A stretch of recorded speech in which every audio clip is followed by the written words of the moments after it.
welcome to another episode. I am V, and this is the Sussex Set. Thanks for joining another episode.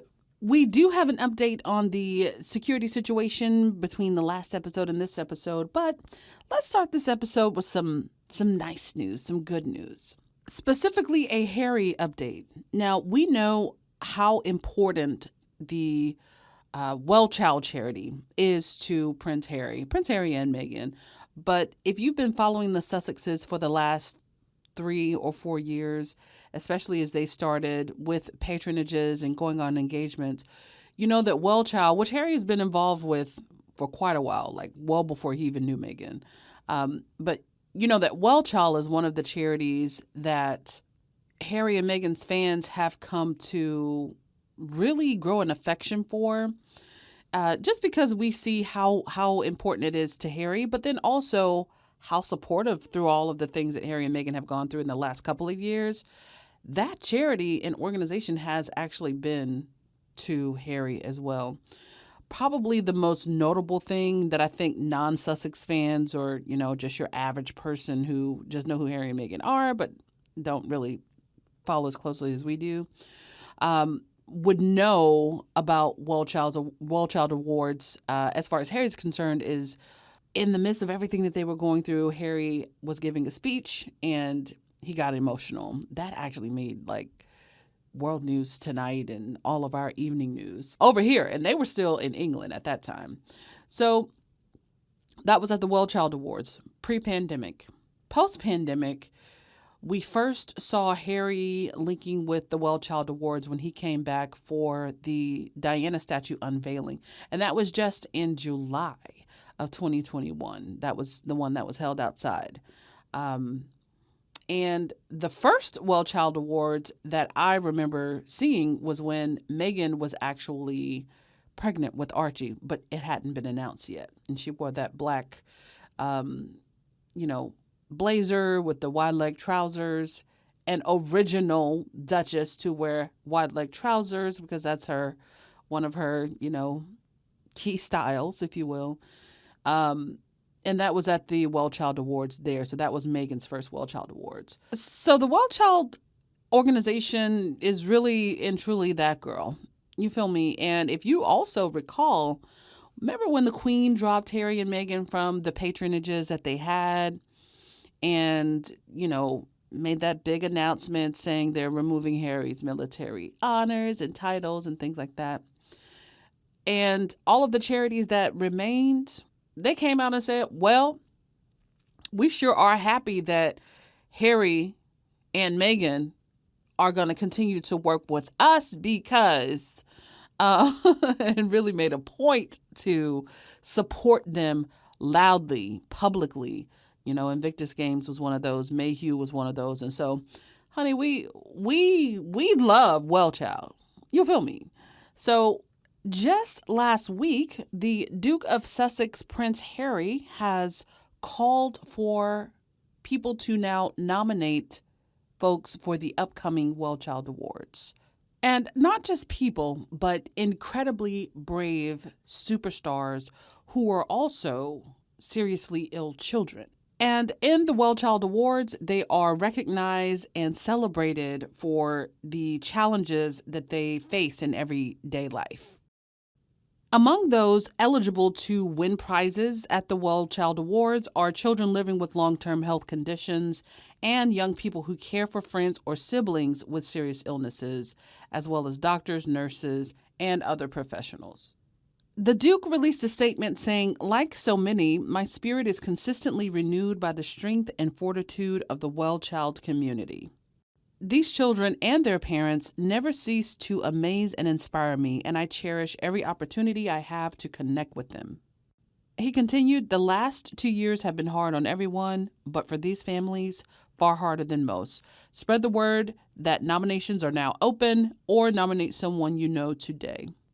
And in the statement, he goes on to talk about how this year's awards, the WellChild 2022 awards, will be a great opportunity for those who are facing immense challenges, but also an opportunity to shine a light on those who are dedicated to helping people get through challenging times like these. So We love a prince who does more than give lip service, a prince that gives actual service, because what do we know, girls? Service is what? Universal. And Harry's just continuing to do what he does. So I actually really look forward to the WellChild Awards coming up. I don't know if, the pandemic has just been ongoing, and it makes so many things that we wish were back to normal kind of up in the air. So we don't know if it'll be outside or whether it will be indoors and just socially distanced or virtual. But we will find out, and we know that Harry will be taking part. So, as he always does. So I look forward to that, and I was really excited to hear that he's gearing up for that, among other things. We know the guy's got a busy spring leading into a busy summer, I'm sure, leading up through a busy rest of the year, I'm certain. So it's nice to see that he hasn't, put the charities that are closest to his heart anywhere near the back burner. Love it. Let's go ahead and get into the Gigiana, some goings on. Just a couple of updates from the last episode. In the last episode, I talked about Prince Harry and his bid to secure his family's safety whenever he's in the UK, offering to pay for his security. That was under review, and right after I released the episode, the decision actually came down, which we are not surprised. But that decision was that no, they don't want to allow Prince Harry to pay for his security. So that's the major update there. But not only do they not want him to pay, they won't allow him to pay. That is the key thing right there. And the phrase that they keep repeating is, well, the royal police or the UK police can't just be lent out for hire. Okay, we'll give it to him for free. Then fuck it. Like, he should be an internationally protected person or international protected person because he's the Queen's grandson. He is the next reigning monarch's son. And they continue to show the rest of the world why we should continue to view them as graduates of Clown College. Literally doesn't make sense. So if you're new to the channel or new to this topic, basically, it's been under review for about 2 years. Harry was challenging the decision that was made back in 2020 to not allow him to have police protection. As he spoke on the Oprah interview, and even just recently in that long statement that was released, he has an inherited risk, threat risk, because he is so famous, and he is also related to a very powerful person and institution. They just said, no. You can't have it. Go ahead and have your own security while you're here. But as we know, or you may not know, they can't carry firearms if they come from America because they're crossing borders. Whereas the police in the UK can, and so they can offer more adequate protection that his personal security cannot. And that is key because Harry and Meghan have been the victims of threats, like physical threats. And who the hell wants to deal with that? Who wants to deal with that? And so in the statement, he said, well, we don't think we would be able to come back. We won't come back, actually, unless we feel like we're protected adequately and that our security is where it needs to be. So that's where we are. A lot of people are saying, well, because it goes back to the Queen, obviously. Well, the Queen can't make these decisions. She certainly can influence them, if not make them. And so-called royal experts have said, well, it's hard for her as a grandmother not to really be able to intervene. She's not going to go against the government and say, well, you really need to give him security. And why not? She did it for Andrew. Andrew ain't got no threats to his life. He still has security. They deleted his Twitter. They, took web pages off of the internet, but he still has $2 million per year security, or £2 million per year security. So the Queen certainly does have some pull. She has quite a bit of weight to throw around. Didn't want to do it, or is not doing it, or Charles is not doing it. We know he ain't going to do it because he's the one who took the security away in the first place. Will and Kate can go on helicopter rides that cost $1 million per year, but Harry can't get security when he's temporarily in the UK with his family. You know why he won't get it? Because they don't want him to have it. To me, it is as clear as day. Now, I happen to believe that we haven't heard the end of this story. I think that they are going to ultimately receive that police protection, whether the Queen intervenes or not. And about the Queen intervening is like, she can intervene with other things.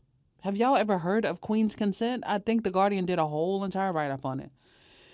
Queen's consent allows the Queen or the reigning monarch to have, quote, consultative powers and veto powers over laws affecting the prerogatives or the interest of the crown. So, girl, you can do what you want to do, period, though. But you just don't want to do this. Now, Harry and Meghan's security in the UK or security issue might not have anything directly to do with the crown. But I said all that to say the Queen throws her weight around whenever she feels like it. Whenever she has felt like it historically. Charles has done the same thing. William has done the same thing. The whole entire institution of the monarchy has done that same thing. Don't you know they threw their weight around when Scotland had their indie ref some years ago? They're probably going. They are already in the process of throwing their weight around. This is slightly unrelated, but for the indie ref that's coming up. So you're talking about this little here tiny security issue. Y'all can't do nothing. Y'all can't do anything. I'm finding that just a little bit hard to believe, because the monarchy and the monarch and the sovereign interferes when it comes to helping the crown write laws that ensure that the crown always gets a profit, always gets that sovereign grant, and that the percentage of monies received never actually goes down. So you can intervene on that. That's important to you. It's just a little bit crazy to me, but I'm a normal person. The safety and well-being of your grandson and his family, thereby your family, in your realm is too much to ask. But again, I'm not the Queen. And after that, we see the tabloids are trying to spin it as, oh, look, Harry is trying to get back in. He wants back into the fold. Well, that would imply that he is fine with his wife and family being in an emotionally damaging environment. That doesn't fit with what we know about Harry. But tabloids are going to do what they do, which is lie. Lie to fit their narrative, lie to fit whatever their readers want to read. And again, a lot of people have said, Harry should just stay away and he shouldn't go back no matter what, and don't go where you're not wanted. And to an extent, I agree with that sentiment. But Harry's going to do what he wants to do. But my main stance is that he has the right to go back to his home country if he pleases. That doesn't necessarily mean he's going to be kissing ass with the same people who basically tried to kill his wife. But it's still his country. I can't imagine, as much as I can't stand some aspects of this country that I live in, USA, I can't imagine not being able to return or feeling like I can't return to what I know, to my country, even though some days I wish I was an expat. The option to return to your home country should still be there, even if your home country is post-Brexit Britain. Girl, because I don't know why you want to go back, but I would like to believe that Harry knows that not everyone, even in post-Brexit Britain, subscribes to their critics' point of view. And also, I said this in the last episode, the queen is old. He wants his kids to see her, I'm assuming, before she goes on to wherever else is next. And Lily has not met her yet, so that's his right. Whatever you feel about the queen. Believe it or not, I used to be a huge fan of the queen, but, that's changed. I mean, that's changed. That's shifted seismically. But she ain't my grandma. You feel me? Now, I wish Betty White was still here, you feel me? Because I feel as though the wrong queen was picked, but that ain't none of my business. We just got to do the best we can in life, and I don't feel like she's done the best by her grandson. I don't. And if you think about it, this would be the second time that she's done a piss poor job, because the first time would have been protecting his mother, right? And again, people have been making those parallels between Diana and her lack of security at the time of her death and in the months leading up to her death. Really years, but got super duper heavy before her death, right before her death, and just kind of fighting for it, because we see the precedent that has been set when security is not adequate. And when you don't learn your lesson 2 decades apart, people have to ask, is it deliberate? But I guess I don't see Harry going to the Netherlands and other places in and around Europe, but not setting foot in England. I would love to see that, but I just don't see it. So the UK really needs to get their shit together. Because how are you not embarrassed? And I mean the people who have, access to the levers and all the power and the strings behind the scene. Like, how are you not even embarrassed? That, people try to call Ghislaine Maxwell a favorite daughter of the UK. No, Harry is literally the favorite son. Like, literally the favorite one. He's the favorite royal. Like, how do you rationalize it? Either way, Harry and Meghan are going to do what they have to do. They'll do what's best for them. And the world at large will continue to support them. And I think some key people in some key places have really started to notice that, and that it's actually sinking in for them. Because have you noticed how some people who are usually always against Harry and Meghan, usually have something negative to say about them, are now pretending that they've always been supportive, or they're now suddenly supportive, or saying nice things, probably just trying to get clicks, of course, but it's really wild out here. But I can live with whatever Harry decides as long as it's not disrespectful to Meghan. But we will see how things go. And speaking of Harry and Meghan doing what they want to do, they also, this past week, celebrated Martin Luther King, as it is in America a National Day of Service. And Harry and Meghan marked the day this year by helping Bernice King, that would be MLK Jr.'s daughter, arranging for meals to be provided for those organizing events outside of the King Center. Black-owned food trucks at that. Love to see it. And frankly, in Atlanta, I'd be surprised if they were not Black-owned. But thanks to Harry and Meghan for donating. I believe one of the events was getting folks registered to vote. So like a voter registration drive. And then also, I think also to feed homeless Atlantans. So yeah, service is universal indeed. So Harry and Meghan have, as a couple, actually developed a track record of marking historic days that the masses tend to celebrate, and days that have meaning, that are meaningful. And of course, recent events, especially over here in America with the voting bill that just can't seem to pass, those recent events have us focused on issues like voting rights, which was a major issue championed by Martin Luther King Jr.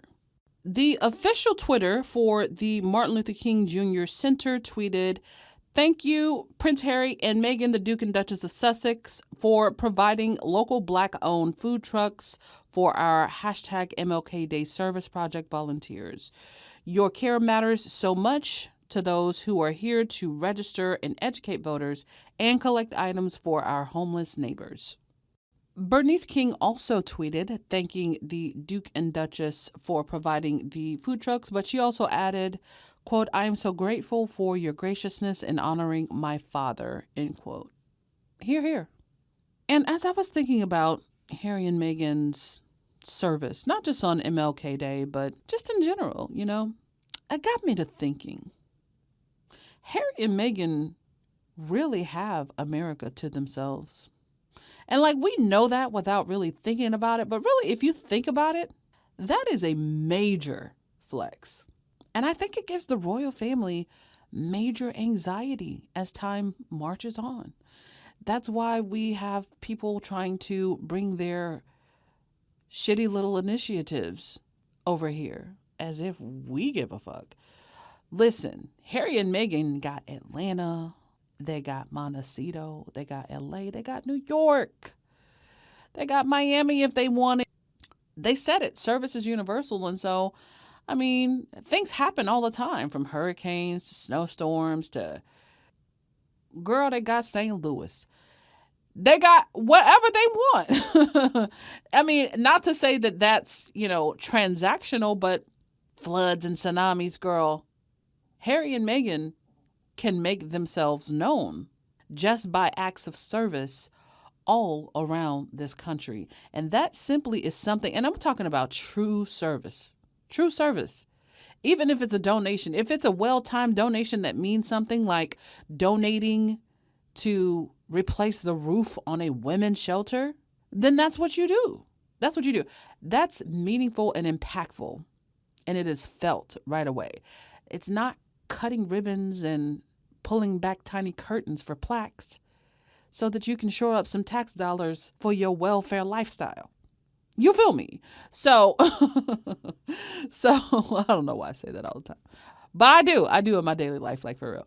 But listen, that gives the royal family major anxiety. And I think that's why their friends in the British press, particularly the tabloids, worked so hard to try to ruin their reputation over here, as if we would buy that. Girl, we can see who people are and who they aren't. Just like we can see the royal family for exactly who they are and not who they're pretending to be. So I was just thinking about that. I was like, wow. Well, no wonder they're working so hard over in England, because you really take for granted that they have America to themselves until you actually see how they consistently have made their presence known and felt when it comes to actual service. And that in turn ensures that they have support in those critical times when they might need it, because they gon' have it. They really have the ability and leeway to support people, causes, events, charities, and further increase their goodwill and support among a nation of 300 million people. 330 plus million people. Now, everybody over here may not necessarily like Harry and Meghan, but I think the vast majority of people just don't follow them. But then there are those of us who make a point to support them. But for the vast majority of people that don't follow them, if all you ever hear about Harry and Meghan as it relates to their time in America is them giving money to folks or donating food to folks, I think that pays dividends with the average American.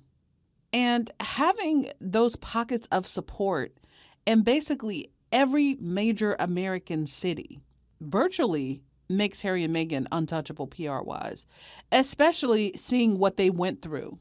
And let me reiterate, Black people in these here United States, just in general, we kind of like Harry and Meghan.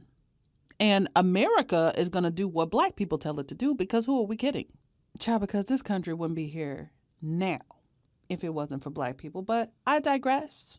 This is something that the royal family cannot do. They may be an old institution, but people are getting tired of them. I think people are seeing through the fakery and the phoniness. People see the hypocrisy, and people are tired of paying for them. But the royal family can't, I mean, they could, but you wouldn't see them donating to an American cause because that would be weird. You know, you can't just donate to rebuild a women's shelter in Texas randomly, but Harry and Meghan can because they're over here paying taxes. They're paying taxes. Members of the royal family can't just pop up on Ellen and James Corden. I know they wish they could, but they cannot. I mean, they don't really pop up on shows over there either, but they wish they could get the PR that comes from Harry and Meghan popping up on Oprah, popping up on Ellen and James Corden. They don't have that at their disposal. They don't. See, because when Harry and Meghan were in England, Harry and Meghan and the rest of the royals were basically on even footing. They all were subjected to this bullcrap idea of protocol or whatever it is, because we know it don't really mean shit, but everybody pretended, right? Now they try to poo-poo them for going to LA and saying, oh, well, you're Hollywood, you're a celebrity. And then as soon as they go over there, what do Will and Kate and all of the rest of them try to do, especially Will and Kate? Well, they try to be these sort of phony / half celebrity hybrid. So it's clear that there's a fear of falling behind, specifically because Harry and Meghan have everything at their fingertips. And not only that, but they're not lazy. Like, they go hard in the paint. But Harry and Meghan, they have the upper hand because now they control their narrative, despite, you know, the UK's best efforts. I wouldn't even say the UK. I'm going to say England's best efforts. The royal family and the tabloids' best efforts. They further draw the comparison between themselves and the rest of the royal family, constantly differentiating themselves, which we love. And in doing so, they call into question the need for the royal family. Now, have y'all noticed that people are getting a whole lot more testy to royal family tweets and, you know, Cambridge tweets and Clarence House tweets and bits of news and comment sections? Taxpayers are tired. They're tired. And then especially, again, if you look at, let me remind you that the Queen has done nothing to remove the security from Andrew. The Royal Lodge still is a property that needs to be kept up on a yearly basis. So that property gets sovereign grant money, as well as the others. People are tired of paying for them. Y'all don't complain about Harry and Meghan no more, even though you did, because you can't. So it's just so fun. I love seeing them scramble. I love feeling like I can almost feel the panic. I can almost feel the anxiety. I can almost just feel the stress. I can feel the grays growing in over there with them folk. Harry don't, quote unquote, want back into the fold, but y'all want what he got. Let's not pretend. But I'll tell you what let's do. Let's take a look at what happens when the panic becomes too much. Well, the royal family finally starts celebrating Martin Luther King Day. So the Queen and her band decided for the first time in their lily white lives to celebrate Martin Luther King Day. Now, granted, it's really not the band's fault. After all, they're just doing what they're told, right? But somebody somewhere decided to blacken things up for MLK Day over in England on the Queen's grounds. And that would be because they are, let me check my notes here, very much not a racist family, right? So the girls rolled out their French horns and their trumpets and their music stands, and they played not just any song, but a Stevie Wonder song. And not just any Stevie Wonder song, but like the blackest Stevie Wonder song when it comes to celebrating Martin Luther King Jr. Day. And so for all the girlies who don't really know, like, this is black people's happy birthday song. This is what we do, at least in my family. And many other families that I know. We sing this instead of happy birthday to you. Or we sing both, but we sing this one, you know. And obviously he wrote the song to commemorate Dr. Martin Luther King Jr.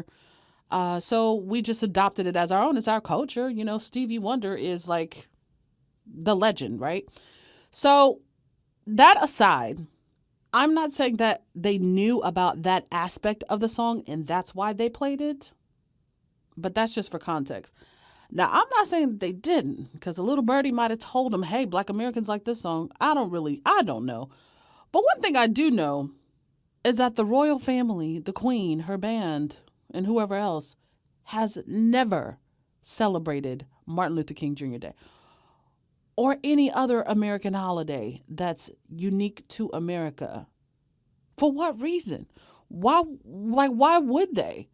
But suddenly it's happy birthday to ya. Girl, what? Why? So the Queen tweeted, or at least the official Twitter for the royal family, and has her picture on there. To mark hashtag MLK Day, the Grenadier Guards band played Stevie Wonder's Happy Birthday at today's Changing the Guard ceremony at Buckingham Palace. Again, not the band's fault. Somebody just told them to play it and they played it. Like, I know they played, something to honor Aretha Franklin when she died. That was when I first actually knew of their existence. Because I thought that was pretty cool and, they sound great. But who's making the decisions? Someone who is out of touch with reality, that's who. Because all of the replies, and this is what I love about where we are right now, all of the replies and the retweets to that one tweet, it was just a dragging. I mean, what I love about where we are with the royal family right now, and at least as, the world's watering hole goes, which is Twitter, they just never know what tweet is going to get them dragged. They just never freaking know. And I bet they don't even understand why they're getting dragged. They're getting dragged by Africans, by Americans, by Black Brits, by anybody who sees the hypocrisy and the actual desperation that's coming out of the royal family and the monarchy and the gray men and whoever's, like I said, making these decisions. When just a few days before, the big story was Harry is just wanting to fund his security, make sure his Black American wife, and children are safe. We don't really give a fuck about that, but here's a little Stevie Wonder and Martin Luther King for you, girl. Good luck. That's what it feels like. That's what it felt like. And so I really love for the royal family. I love that they got the dragging that they deserve. And again, the fact that they're just tweeting this out like it's just normal after all that was said and done to the one Black member of the royal family, it's embarrassing. How do they not know? How are they not embarrassed? Are they trolling? Because honestly, it feels like trolling. And I'd assume it was trolling if they didn't have a track record of being so damn stupid. Lizzie, chill. And in all this time, at least all that time ago, Lizzie never once met with Dr. Martin Luther King. And Dr. Martin Luther King, while most of his business was in America, he went all over the world. When he was murdered, she was 41, going on 42, and he was 39. And she had been queen for 16 whole years before he was killed. She met Billy Graham in 1955 and began a friendship with him after that. But she never once met the Reverend Dr. Martin Luther King. Now, here's why all of that is relevant. Because we're talking about people that history will look on as just being towering figures. Martin Luther King, he's been gone for over 5 decades. But we still revere him as a giant. Elizabeth, who's already the longest reigning monarch, when she goes, she'll be viewed as a giant too, for better or for worse. She didn't have to fight in her life nearly as hard as Dr. Martin Luther King did. She didn't have the same risks as he did. But Billy Graham, for some reason, was, I guess, who she gravitated toward. And this is what The Crown actually did a really good episode about that supposed relationship. I think The Crown made it seem closer than it actually was, but it was ongoing. So even if she'd never formed a friendship with Dr. Martin Luther King, she never even met him. He had been to London, right? She had Christianity in common with both men, both reverends, right? However, she had whiteness in common with only one of them. Just saying. And hear me out. Because Billy Graham talked about in his autobiography of how Parliament advised the Queen against meeting him, but that the Queen Mother looked quite fondly on him. The Queen Mother, if you do not know, was a racist dog. Now, I'm not saying that that's the reason she looked fondly on him because he was white, but I would imagine she had some very colorful things to say about Dr. Martin Luther King, and that if Parliament advised against meeting Billy Graham to the Queen, then we know they probably advised against meeting Dr. Martin Luther King. But yet, the Queen, in this story, right, of her reign, as someone who is headstrong and always does the right thing, regardless of whether it's popular at the time. That's the story they tell you about her and other monarchs because they need you to believe that a monarchy is necessary. So, in the 16 years of her reign, overlapping with the peak of MLK's fame, power, and influence, the Queen never met King. She played patty cake with the guy whose legacy is the very reason we Americans are in the sad state that we're in now, which is thanks to white evangelicals. Billy Graham was a big player in that movement. They're the ones who said Trump was sent to America by God to get America back on track and back in control of the white so-called moral majority. A phrase coined by Billy Graham himself. Now, I'm not trying to make Billy Graham out to be some, grandmaster of the KKK, but his legacy is very much, it laid the groundwork for all of the nonsense that we see going on in our politics in America today. But that's neither here nor there because white supremacy is everywhere. But that's who the Queen chose to be friends with. And again, she never met MLK. So she makes up for it by playing some Stevie Wonder. In the first instance of them ever celebrating MLK, and again, it makes no sense to even celebrate it at all because he wasn't English. He wasn't a black Brit. You never celebrated it before, so why now? Oh, right. It just happens to be the first MLK day after the Oprah interview. So what you gonna do next year? Y'all gonna play that same song every year? Because now you have set the precedent. Do you see how dumb you look? And on its head, honestly, I see what they tried to do, but it's empty. Because just like with Meghan and Archie and tolerance and acceptance of non-white supremacy ideas in general, they've never established a track record. Martin Luther King has been dead for over 50 years. And I feel like if they honored his life even once every 10 years, that's enough of a track record. But you can't start celebrating now just because everybody sees you for who you are. Lizzie, chill. Girl, we see you and it didn't work. And meanwhile, Bernie the Queen has been flued out to Wood Farm from Windsor Castle to be for the next couple of weeks or so, it is said. So if you've been keeping up with the Queen and where she's been, she's been in Windsor for the last couple of months.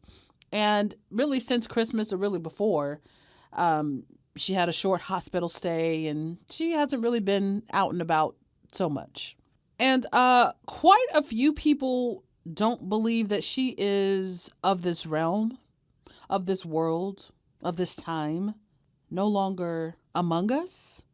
Deepfakes do exist, and I'm not saying that that's what that is. I would never, because I don't know.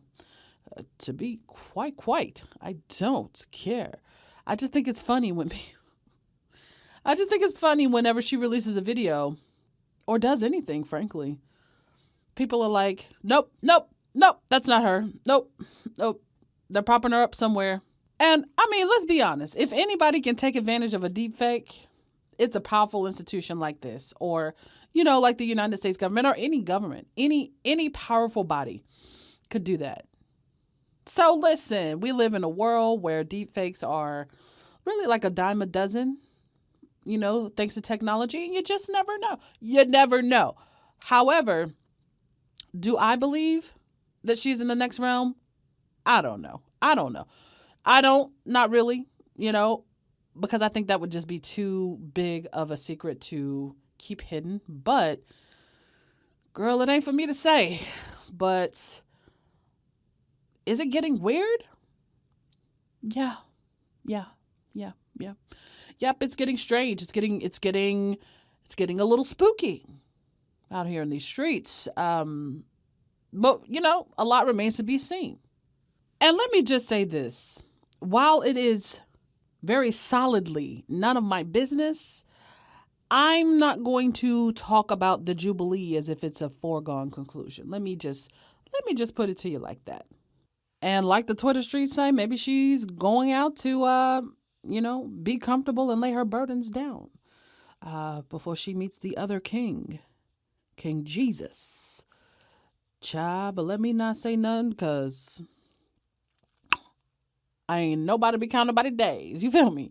So with that, girl, that is pretty much all I have for today. Thank you as always for tuning in. Don't forget, find me on all the socials. On Twitter, you can find me at Megan Mood. On Instagram, when I'm on there, you can find me at Sussexet. On the TikTok, you can find me at Sussex Mood.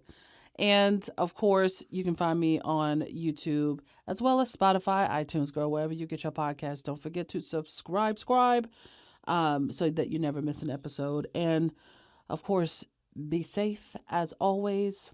Myself feeling a little bit under the weather, but I had to tough this one out. Take care as always. Love you guys. Thanks for tuning in. And of course, I will catch you guys on the next one. So until next time, peace. I'm a bad bitch. You can't kill me.